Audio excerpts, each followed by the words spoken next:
মুসলমান ভাইরা আমার কথাগুলো দিল দিয়ে বোঝার চেষ্টা করবেন।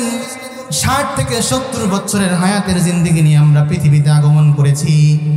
30 বছর আমাদের সংসার করতে করতে চলে যায় এবং 20 বছর আমাদের রাজনীতি করতে করতে চলে যায়, কিন্তু দুনিয়ার মধ্যে আমরা জান্নাতের চাবি রেখে চলে যাই। জান্নাতের চাবি নেওয়ার সৌভাগ্য আমাদের অর্জন হয় না। মুসলমান ভাইরা আমার খুব ভালো করে বুঝবেন, আল্লাহ পাক রব্বুল আলামিনের কাছে যখন আপনি হাজিরা দিবেন, ওই আল্লাহ পাক রব্বুল আলামিন দুনিয়ার কোনো কিছু আপনার দেখবে না। আপনি কত বড় দলের নেতা ছিলেন ওটা আল্লাহ পাক রব্বুল আলামিনের দেখার সুযোগ নাই। আপনি কত বড় অট্টালিকা তৈরি করেছেন ওটা আল্লাহ পাক রব্বুল আলামিন দেখবেন না। আল্লাহ পাক রব্বুল আলামিন একটাই দেখবেন, আপনার মধ্যে কতটুকু ঈমান এবং আমল ছিল। ঈমান আমল যদি ঠিক থাকে তাহলেই আপনি জান্নাতের মধ্যে বসবাস করতে পারবেন। পক্ষান্তরে ঈমান যদি আপনার দুর্বল থাকে, আমলের প্রতি আপনার যদি কোনো গুরুত্ব না থাকে তাহলে অবশ্যই আল্লাহ পাক রব্বুল আলামিন আপনাকে শক্ত আযাবে গ্রেফতার করবে। মুসলমান ভাইরা আমার, বিশ্বনবীজি সাল্লাল্লাহু আলাইহি ওয়াসাল্লাম আমাদের উপরে একটা কালামুল্লাহ শরীফ নিয়ে এসেছেন। এই কালামুল্লাহ শরীফের নাম হচ্ছে কোরআনুল কারীম। এই কোরআনুল কারীমকে প্রত্যেকটা কথা আমাদের উপরে মানাকে বাধ্যতামূলক করে দিয়েছেন।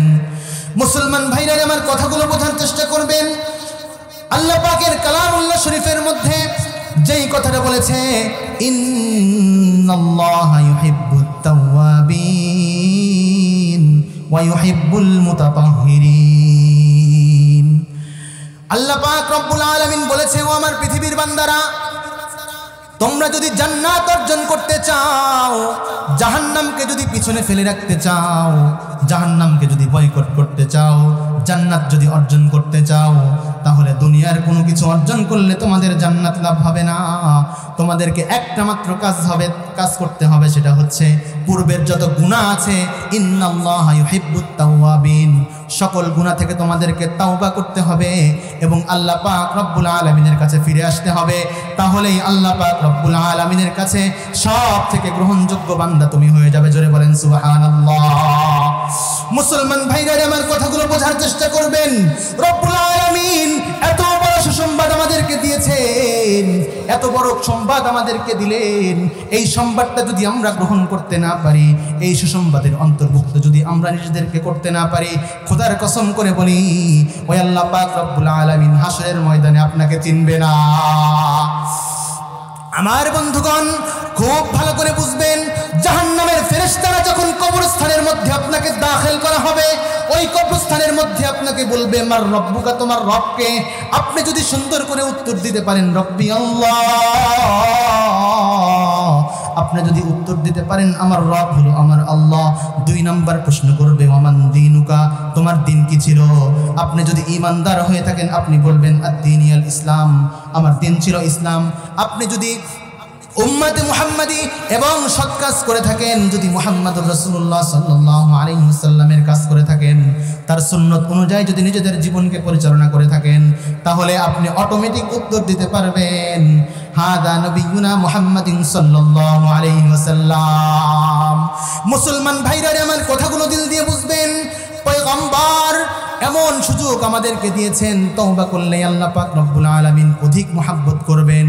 ওই হাসরের ময়দানে যখন আল্লাহ পাক রব্বুল আলামিন সমস্ত বান্দাদেরকে একত্রিত করবেন বিচারের কাঠগড়ার পূর্ব মুহূর্তে, সমস্ত নবীগণ ভয়ে থরথর করে কাঁপতে থাকবে। কোনো একজন নবী আল্লাহ পাক রব্বুল আলামিনের কাছে যাওয়ার সাহস করবে না। কেন জানেন নাকি?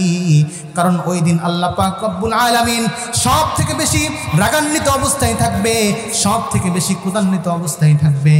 কোন নবী যাওয়ার সাহস পাবে না, কারণ সকল নবী তো ওই সময় বলবে, ইয়া নাফসি ইয়া নাফসি ইয়া নাফসি ইয়া নাফসি। একমাত্র আমার আপনার পয়গম্বর রাহমাতাল লিল আলামিন নবী আরবি মুহাম্মদুর রাসূলুল্লাহ সাল্লাল্লাহু আলাইহি ওয়াসাল্লাম উম্মতদেরকে এত বেশি মহব্বত করেন, নিজেকে বাঁচাও এ কথা বলবেন না। আল্লাহ পাক রব্বুল আলামিনের কাছে তখন একটা কথাই বলবেন, ইয়া হাবলি উম্মতি। মুসলমান ভাইরা আমার কথাগুলো দিল দিয়ে বুঝবেন। এই কথাটা যখন পয়গম্বর বলবে, তখন সমস্ত পয়গম্বররা পরামর্শ করবে, আল্লাহ পাক রব্বুল আলামিন তো রাগান্বিত অবস্থায় আছে, আমাদের তো কারো সুযোগ নাই আল্লাহ পাক রব্বুল আলামিনের কাছে যাওয়ার, আমাদের তো কারো সাহস নাই আল্লাহ পাক রব্বুল আলামিনকে কিছু বলার।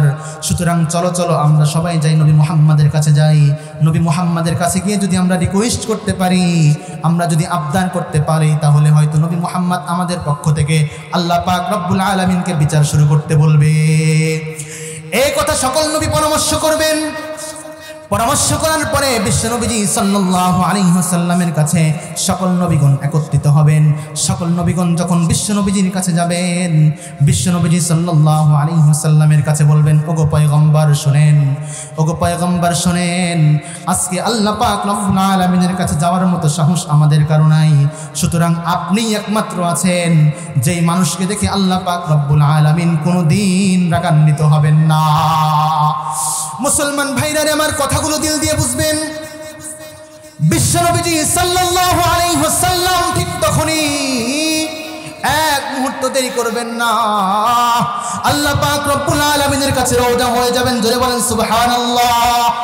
আল্লাহ পাক রব্বুল আলামিনের কাছে যখন রওনা হয়ে যাবেন, রব্বুল আলামিন বিশ্বনবীজিকে দেখার পরে আল্লাহ পাক রব্বুল আলামিনের সকল রাগ ঠান্ডা হয়ে যাবে। জোরে বলেন সুবহানাল্লাহ।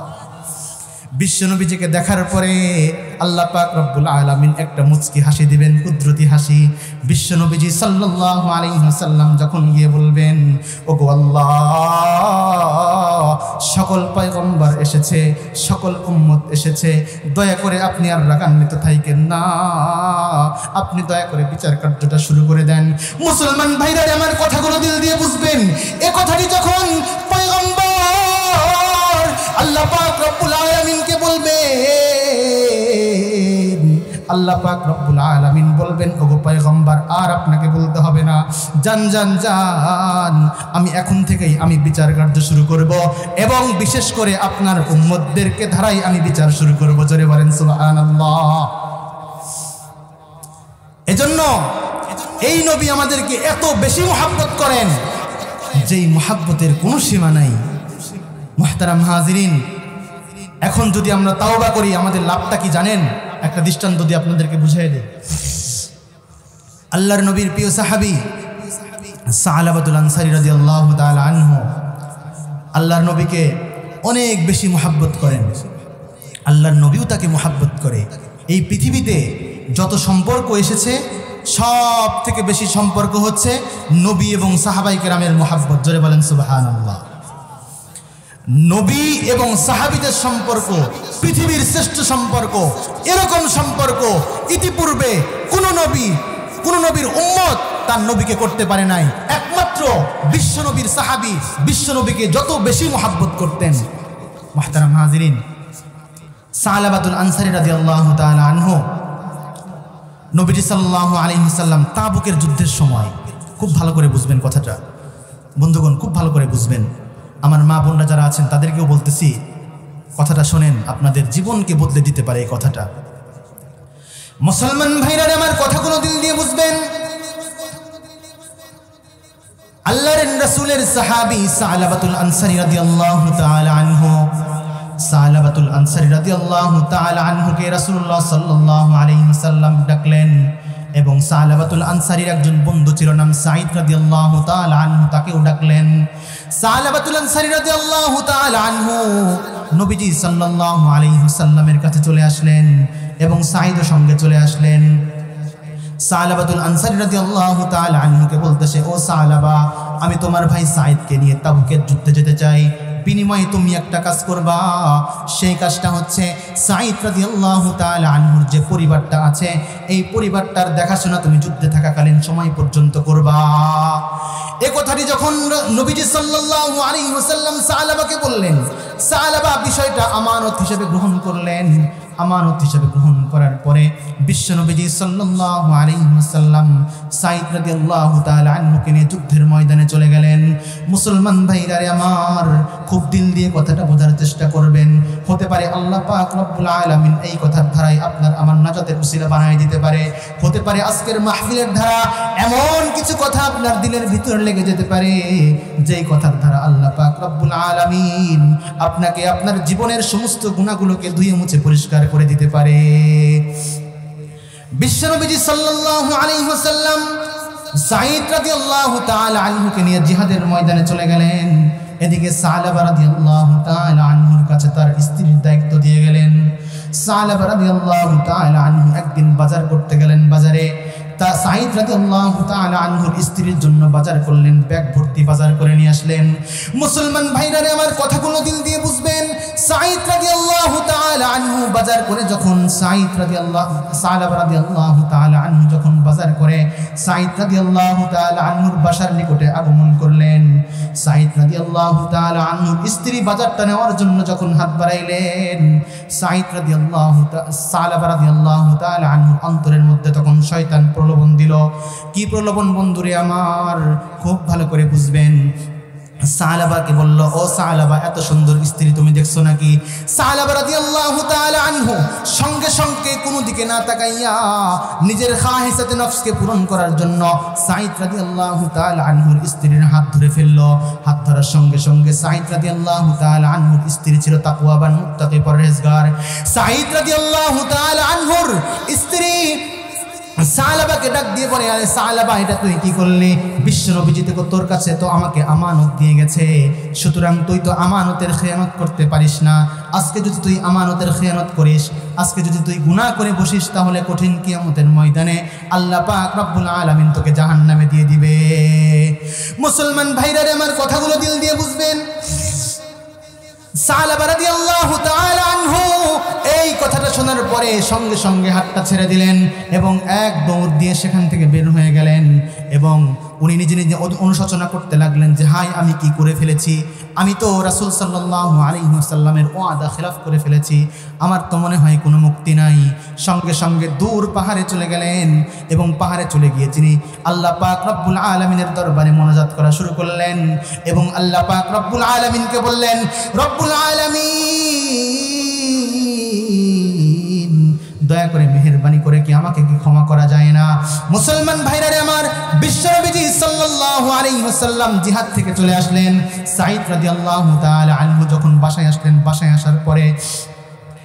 আসার পরে স্ত্রীর কাছ থেকে বিস্তারিত ঘটনা শুনলেন। শোনার পরে স্ত্রীকে বলতেছে, সালাবা কোন দিকে গেছে? স্ত্রী দেখাই দিল সালাবা ওই অমুক পাহাড়ের দিকে চলে গেছে। সঙ্গে সঙ্গে সাঈদ রাদিয়াল্লাহু তাআলা আনহু পাহাড়ের দিকে চলে গেলেন। পাহাড়ের দিকে যাওয়ার পরে, পাহাড়ের উপরে যাওয়ার পরে সালাবাকে বলতেছে, ভাই সালাবা রে, আল্লাহর ওয়াস্তে তুমি সিজদাটা উঠাও, আল্লাহ পাক রব্বুল আলামিন তোমাকে মাফ করে দিবেন আমি আশা করি। সালাবা রাদিয়াল্লাহু তাআলা আনহু বলে, তোমার কথায় আমি মাথা উঠাবো না, আমি তো এমন বড় গুনাহ করে ফেলেছি, এত বড় গুনাহ করে ফেলেছি, হয়তো আল্লাহ পাক রব্বুল আলামিন আমাকে ক্ষমা করবেন না। তাই তুমি আমাকে যদি হাত পা বেঁধে রাসূলের কাছে নিয়ে যেতে পারো, তবেই আমি এখান থেকে নবীজির কাছে যাব। জোরে বলেন সুবহানাল্লাহ।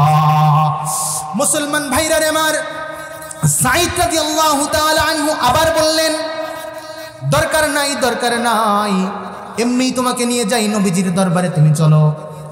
সালাবা রাদিয়াল্লাহু তাআলা আনহু নাসর বান্দার মতো বলতেছেন, না না না, আমি এত বড় গুনাহ করে ফেলেছি, যেই গুনার হয়তো তওবা আল্লাহ পাক রব্বুল আলামিনের কাছে নাই, কারণ রাসূল আমার কাছে আমানত দিয়ে গেছে, আমি আমানতের খেয়ানত করে ফেলেছি। সুতরাং আমাকে বাঁচাইতে চাইলে আমার গলায় একটা রশি লাগাও এবং পায়ে একটা রশি লাগাও এবং আমাকে টানতে টানতে বিশ্বনবীজির দরবারে নিয়ে যাও। মুসলমান ভাইরা আমার, এ কথা বলার পরে বাধ্য হয়ে সাঈদ রাদিয়াল্লাহু তাআলা আনহু গলায় রশি বাঁধলেন এবং হাতে রশি বাঁধলেন। হাতে এবং গলায় রশি বাঁধার পরে সালাবাকে টানতে টানতে নিয়ে আসলেন। প্রতিমধ্যে ওমরে ফারুক রাদিয়াল্লাহু তাআলা আনহুর কক্ষ বাজে। ওমরে ফারুক রাদিয়াল্লাহু তাআলা আনহুর কক্ষে যাওয়ার জন্য সাঈদকে বললেন, ভাই সাঈদ, আমাকে একটু ফারুকের দরবারে নিয়ে যাও, দেখি তো ফারুক রাদিয়াল্লাহু তাআলা আনহু আমাকে আশ্বাস দিতে পারেন কিনা। হযরতে ফারুক আযম রাদিয়াল্লাহু তাআলা আনহুর কাছে যখন এই কথা বলতেছে, ফারুকের আজম রাদিয়াল্লাহু তাআলা আনহু সালাবা রাদিয়াল্লাহু তাআলা আনহুর পুরো ঘটনা শোনার পরে ফারুকে আজম সালাবাকে বলতেছে, তুই আমার ঘর থেকে বের হ, তুই তো আল্লাহর রাসূলের ওয়াদা খেলাফ করছিস, দুনিয়ার মধ্যে এত বড় নিকৃষ্ট কাজ আর হতে পারে না। আল্লাহর হাবিব সাল্লাল্লাহু আলাইহি ওয়াসাল্লাম তোকে ওয়াদা দিয়েছে, তুই এই ওয়াদা ভঙ্গ করেছিস, তোর আমার কাছে থাকার কোনো অধিকার নাই, তুই বের হয়ে যা। মুসলমান ভাইরা আমার, লোকটার দিল ভেঙে গেল। সালাবা রাদিয়াল্লাহু তাআলা আনহু আরও চিন্তিত হয়ে গেলেন। এরপরে ওমরে ফারুক রাদিয়াল্লাহু তাআলা আনহুর দরবার থেকে যখন ফিরে আসলেন, তখন হযরতে আবু বকর সিদ্দিক রাদিয়াল্লাহু তাআলা আনহু ওনার কক্ষটা একটু সামনেই ছিল। সাঈদ রাদিয়াল্লাহু তাআলা আনহুকে বললেন, ভাই সাঈদ, আমাকে একটু সামনের দরজায় নিয়ে যাও। সাঈদ রাদিয়াল্লাহু তাআলা আনহু যখন সামনের দরজায় নিয়ে গেলেন, আবু বকর সিদ্দিক রাদিয়াল্লাহু তাআলা আনহু নরম সরম মানুষ ছিলেন, অত গরম মানুষ ছিলেন না। কিন্তু সাঈদ রাদিয়াল্লাহু তাআলা আনহু এই বিস্তারিত বিবরণ শোনার পরে বলতেছে, ও ভাই সাঈদ, আল্লাহ পাক রব্বুল আলামিন আপনাকে ক্ষমা করবে কিনা আমি জানি না, কিন্তু আমার তো মনে হয় আপনি এত বড় মানুষের ওয়াদার খেলাফ করেছেন, হয়তো আল্লাহ পাক রব্বুল আলামিনের কাছে আপনি মাফ নাও পেতে পারেন, সুতরাং আপনি আমার দরবার থেকেও চলে যান। মুসলমান ভাইরারে আমার, এই কথাটা বলার পরে সাঈদ রাদিয়াল্লাহু তাআলা আনহু সেখান থেকে বের হয়ে চলে আসলেন। সর্বশেষ রাসূলুল্লাহ সাল্লাল্লাহু আলাইহি ওয়াসাল্লাম, সর্বশেষ বিশ্বনবীজি সাল্লাল্লাহু আলাইহি ওয়াসাল্লাম, বিশ্বনবীজি সাল্লাল্লাহু আলাইহি ওয়াসাল্লাম মসজিদে নববীর মধ্যে বসেছিলেন। মসজিদে নববীর মধ্যে যখন সালাম দিয়ে প্রবেশ করলেন এবং বিস্তারিত ঘটনা বলার পরে বিশ্বনবীজি সাল্লাল্লাহু আলাইহি ওয়াসাল্লাম চেহারাটা ফিরিয়ে নিলেন এবং বলতেছে, তুমি এত বড় একটা অন্যায় করেছো। তুমি এক নম্বরে হলো আমার ওয়াদার খেলাফি করেছো, দুই নম্বর বেগানা নারীর হাত তুমি স্পর্শ করেছো। সুতরাং ও মুসলমান, খুব ভালো করে একটা কথা শুনে রাখেন, আপনি যদি কোনো বেগানা মহিলার হাত স্পর্শ করেন তাহলে আপনার হাতের জিনা হবে।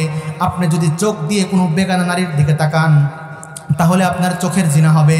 আপনি যদি বেগানা কোনো নারীর সুরলিত কণ্ঠ যদি আপনি নিজের কান দিয়ে শুনেন, কানের জিনা হবে। আপনি যদি বেগানা কোনো নারীর সেন্টকে আপনার নাকের মধ্যে নিয়ে আসেন তাহলে আপনার নাকের গুনাহ হবে। মুসলমান ভাইরারে আমার, কথাগুলো দিল দিয়ে বোঝেন। এ কথা সাঈদ রাদিয়াল্লাহু তাআলা আনহু যখন নবীজি সাল্লাল্লাহু আলাইহি ওয়াসাল্লামের কাছে বললেন, নবীজি সাল্লাল্লাহু আলাইহি ওয়াসাল্লাম বললেন, না, তোমার ক্ষমা হবে না, আল্লাহ পাক রব্বুল আলামিন তোমাকে ক্ষমা করবেন না, তুমি বের হয়ে যাও। লোকটা যখন তিনজনের কাছ থেকেই বের হয়ে চলে আসলেন, বাহিরে দেখলেন তার মেয়ে খামসানা রাদিয়াল্লাহু তাআলা আনহু দাঁড়িয়ে আছেন। খামসানা রাদিয়াল্লাহু তাআলা আনহু দাঁড়ায় দাঁড়ায় বলতেছেন, বাবা শোনো, আমি লক্ষ্য করলাম আবু বকর তোমাকে ফিরিয়ে দিছে, ওমর তোমাকে ফিরিয়ে দিছে, বিশ্বনবীজি তোমাকে ফিরিয়ে দিছে। শোনো বাবা শোনো, ওই আল্লাহ পাক রব্বুল আলামিন তোমাকে যে পর্যন্ত মাফ না করবে, খোদার কসম করে বলি আমি খামসানা তোমাকে আব্বা বলে ডাকবো না। মুসলমান ভাইরা আমার, এই কথাটা যখন শুনলেন সালাবা রাদিয়াল্লাহু তাআলা আনহু নিজের মনের মধ্যে এত বেশি কষ্ট অনুভব করলেন, কারণ সন্তান যখন একটু কড়া ভাষা কোনো বাবাকে বলে তাহলে সেই বাবাই বুঝতে পারে কড়া ভাষার অর্থটা কি হতে পারে। মুসলমান ভাইরা আমার, সালাবা রাদিয়াল্লাহু তাআলা আনহু সঙ্গে সঙ্গে সেখান থেকে চলে গেলেন এবং দূর পাহাড়ের দিকে রওনা করলেন। পাহাড়ের দিকে চলে যাওয়ার পর আল্লাহ পাক রব্বুল আলামিনকে ডাকতে লাগলেন এবং সিজদায় পড়ে পড়ে কাঁদতে লাগলেন। ওই এলাকার মানুষ বলে, কোত্থেকে একটা পাগল আসছে, প্রতিদিন আল্লাহ পাক রব্বুল আলামিনকে ডাকে এবং কান্না করে। অনেক দিন পরে আল্লাহ পাক রব্বুল আলামিনের কাছে জিবরাইল আলাইহিস সালাম আল্লাহর হাবিবের কাছে, জিবরাইল আলাইহিস সালামকে পাঠিয়ে দিলেন আল্লাহর হাবিবের কাছে। আল্লাহর হাবিবের কাছে যখন আসলেন, আল্লাহর হাবিব সাল্লাল্লাহু আলাইহি ওয়াসাল্লামকে বলতেছেন, ওগো হাবিব, আল্লাহর হাবিব, আপনাকে একটা আমি কথা বলি, সারা জাহানের সকল মানুষকে ক্ষমা করার দায়িত্ব কার, আপনার নাকি আমার আল্লাহর? মুসলমান ভাইরা আমার, এই কথাটা যখন বললেন বিশ্বনবীজি সাল্লাল্লাহু আলাইহি ওয়াসাল্লাম বললেন, অবশ্যই তো সারা জাহানের সকলকে ক্ষমা করার দায়িত্ব আমি আল্লাহ পাক রব্বুল আলামিনের, এমন কি আমি রাসূলকে ক্ষমা করার দায়িত্ব ওই আল্লাহ পাক রব্বুল আলামিনের। ওই জোরে বলেন সুবহানাল্লাহ। বললেন, দীর্ঘদিন পূর্বে একজন সাহাবী আপনার কাছে এসেছিল, সে এসে আপনার কাছে এরকম করে তওবার জন্য আপনার কাছে এসেছিল যে আল্লাহ পাক রব্বুল আলামিন আমাকে ক্ষমা করবে কিনা। আপনি তো তাকে দরবার থেকে বের করে দিয়েছেন। ওই বান্দা আল্লাহ পাক রব্বুল আলামিনের কাছে এত বেশি তওবা হয়ে গিয়েছে, এখন সব থেকে বেশি দুনিয়ার মধ্যে সব থেকে মুত্তাকি আর পরহেজগার সালাবা রাদিয়াল্লাহু তাআলা আনহু হয়ে গেছে। জোরে বলেন সুবহানাল্লাহ।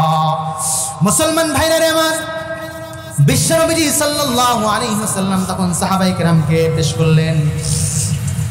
সাহাবায়ে কেরাম রাদিয়াল্লাহু তাআলা আনহু তখন সালাবা রাদিয়াল্লাহু তাআলা আনহুর কাছে চলে গেলেন এবং সালাবা রাদিয়াল্লাহু তাআলা আনহুকে সেখান থেকে গ্রহণ করে নিয়ে আসলেন এবং নবীজি সাল্লাল্লাহু আলাইহি ওয়াসাল্লামের কাছে নিয়ে আসবেন। এমত অবস্থায় নবীজি সাল্লাল্লাহু আলাইহি ওয়াসাল্লাম নামাজরত অবস্থায় ছিলেন।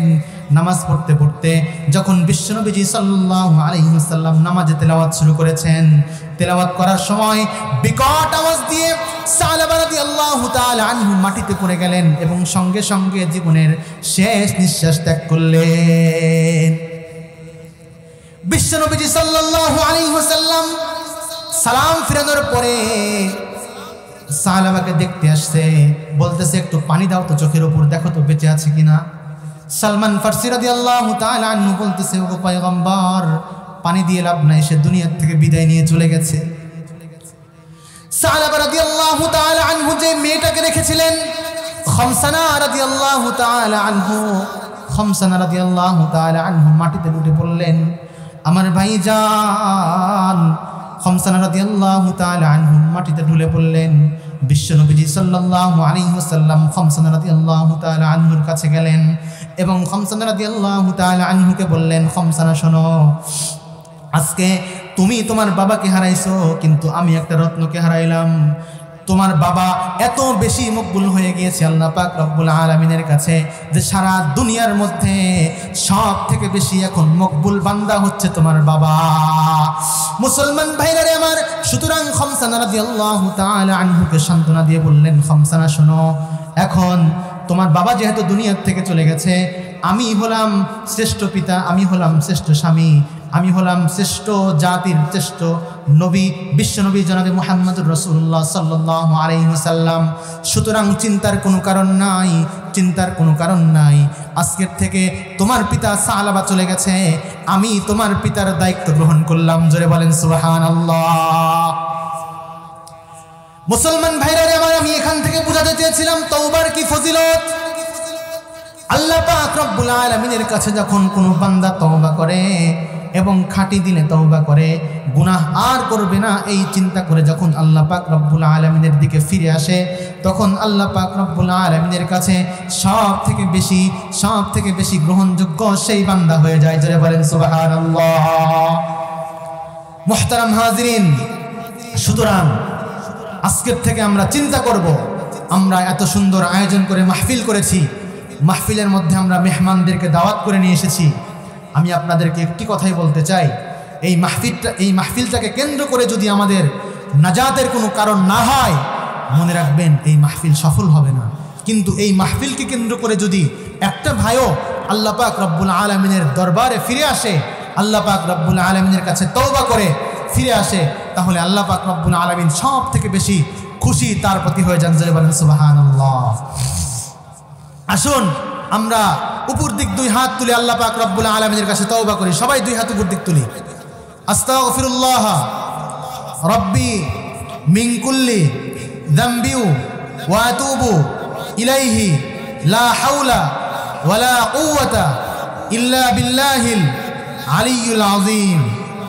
মুহতারাম হাজিরিন, আপনাদেরকে আরেকটি কথা আমি বলবো, পরে আমরা শুনতে পারি যে আমাদেরকে পেঁয়াজ দেওয়া হবে না, আমাদেরকে আলু দিবে না, আমাদেরকে ভাতে মারবে, পানিতে মারবে। শুনেন নাকি আপনারা?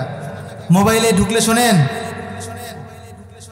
আমাদের দেশে নাকি সংখ্যালঘুরা নির্যাতিত হয়, কিন্তু প্রমাণ পেশ করতে পারে না। এই বাংলাদেশের মধ্যে কোনো জায়গায় কোনো স্থানে, আপনাদের ঝাওয়াল গ্রামে প্রায় অনেক সংখ্যালঘু এখানে বসবাস করে, হিন্দু ভাইরা বসবাস করে, আমাদের সাথে অনেক ভালো সম্পর্ক, আমাদের দেখলেই আমাদের দিকে এগিয়ে আসে। কথা বলেন ঠিক কিনা? সুতরাং আমরাও তাদেরকে সম্মান করি, তারাও আমাদেরকে সম্মান করে। কিন্তু বর্তমান সময়ে এই কিছু মলম বিক্রেতা মিডিয়া আমার বাংলাদেশকে নিয়ে ষড়যন্ত্র করতেছে। এই বাংলাদেশকে তারা ধূলিসাৎ করতে চায়। বাংলাদেশের প্রত্যেকটা মুসলিমকে এক এক করে তারা হত্যার ষড়যন্ত্র দেখে এবং এই হত্যা করলেই তারা সফল হবে। সুতরাং আমি পরিষ্কার ভাষায় বলতে চাই, বাংলার জমিনে কোনো সংখ্যালঘু নাই, সবাই আমাদের ভাই, সবাইকে আমরা সম্মান করি, তারা আমাদেরকে সম্মান করে। এই বাংলাদেশের দিকে যদি চোখ তুলে তাকাবার দুঃসাহস করেন, খোদার কসম করে বলি, টেকনাফ থেকে তেতুলিয়া পর্যন্ত গোটা বাংলাদেশে নতুন নতুন মুক্তিযুদ্ধ হবে ইনশাআল্লাহ। রাজি আছেন তো ইনশাআল্লাহ? আমরা ভারতকে বয়কট করেছি, ভারতের থেকে আমাদেরকে ভিসা দিবে না, আমরাও ভারতের সাথে সম্পর্ক রাখতে চাই না। মিডিয়াতে দেখবেন তারা এখন কান্দে, দেখেন না যে আমাদের হোটেলগুলো চলতেছে না, আমাদের ব্যবসা বাণিজ্যের আয় উন্নতি কমে গেছে, ডিম বিক্রি হইতেছে না, পেঁয়াজ বিক্রি হইতেছে না, কান্নাকাটি করতেছে না? আরও কাঁদবে, দাঁড়ান, আরও কাটার সময় সামনে। মুহতারাম হাজিরিন, খুব ভালো করে বুঝবেন, খুব ভালো করে বুঝবেন, শত্রু যদি আপনার ঘরের পাশেই থাকে, ওই শত্রু যদি অনেক বড় প্রভাবশালী হয়, আপনি কিন্তু তাকে গুনবেন না। কথা বলেন ঠিক কিনা? এটাই নবীজির আদর্শ, এটাই উম্মতে মুহাম্মাদের আদর্শ। আপনার পাশের বাড়ি 10 তলা বিল্ডিং করছে, একজন 10 তলা বিল্ডিং করছে, ক্ষমতার অভাব নাই, 3 জন পুলিশ আছে, 4 জন জজ আছে, 3 জন মিনিস্টার আছে। পক্ষান্তরে আপনি রিক্সা চালান, আপনি রিক্সা চালান, সারাদিন ইনকাম করে কিছু টাকার খাবার খান এবং কিছু টাকা সঞ্চয় করেন, অর্থাৎ মুন আনতে পান্তা ফুরায় যাকে বলে, এরকম সংসার যাদের আছেন, ওই বড়লোক যদি আপনার উপরে কর্তৃত্ব খাটাতে আসেন, তাহলে কি আপনি তাকে বয়কট করবেন না? ভারতের সাথে আমাদের সম্পর্ক হবে সেরকম। সামনে থেকে যদি কোনো আমাদের সাথে লেনদেন হয়, চোখে চোখ রেখে কথা হবে, ঠিক কিনা বলেন? ভারতের সাথে কোনো ধরনের কোনো আপোষ চলবে না। এই বাংলার জমিন আমাদের জমিন, বাংলার জমিনকে দখল করতে আসবে কোন শত্রুকে আমরা ছেড়ে কথা বলবো না ইনশাআল্লাহ। কথা বলেন ঠিক কিনা? মুহতারাম হাজিরিন, আজকে আপনাদের সামনে একটা ইতিহাস আমি বলতে চাই। পৃথিবীর ইতিহাসের বিবদ্ধ রয়েছে জুলুমের অনেক ইতিহাস, নির্যাতনের বহু নির্যাস। এ আকাশ প্রত্যক্ষ করেছে নমরুদের উন্মত্ততা, দেখেছে ফেরাউনের বর্বরতা। এ জমিন সাক্ষী চেঙ্গিস খান আর হারাকু খানের ধ্বংসযজ্ঞের। এমনই ভাবে পৃথিবীর ইতিহাসকে কলঙ্কিত করেছে অজস্র নির্মম নির্যাতনের কাহিনী। আজকে আপনারা তাকান, চেচনিয়া, বসনিয়া, গুজরাট, ফিলিস্তিন, মায়ানমার, কাশ্মীর, প্রত্যেকটা স্থানে আমার মুসলমান ভাই বোনদেরকে হত্যা করা হচ্ছে, নির্যাতিত করা হচ্ছে। ইভেন বাংলাদেশের কথাও যদি আমি বলি, বাংলার জমিনের মধ্যে কিছুদিন পূর্বেই আমার ভাই আরিফকে, আইনজীবী আরিফকে একদম কোর্টের সামনে তাকে জবাই করে হত্যা করা হয়েছে। বাংলার জমিনের ইতিহাসকে যারা কলঙ্কিত করেছে, সেই ইসকনের সংগঠনকে আমরা বয়কট করতে চাই। কথা বলেন ঠিক কিনা? মুহতারাম হাজিরিন, কথা হবে স্পষ্ট। আমরা গরিব মানুষ, আমরা গরিব মানুষ, আমাদের সাথে কারো সম্পর্কের দরকার নাই। আমরা ডাল ভেদ খেয়ে বেঁচে থাকবো। আমরা রাসূলের উম্মত, রাসূলের সুন্নত অনুযায়ী আমরা আমল করবো। কথা ঠিক? এখানে আপনার উপরে প্রভাব খাটাতে আসবে, আপনাকে আপনার চোখে আঙ্গুল রেখে কথা বলবে, ভয় পাওয়ার টাইম আছে, ভয় পাওয়ার টাইম আছে। শিয়ালের মতো অনেক বছর বেঁচে থাকার ইচ্ছার কাদের হাত তোলেন তো? কাদুর কিন্তু নাই শিয়ালের মতো বেঁচে থাকা। সিংহের মতো 1 ঘন্টা বেঁচে থাকবো। কথা বলেন ঠিক কিনা?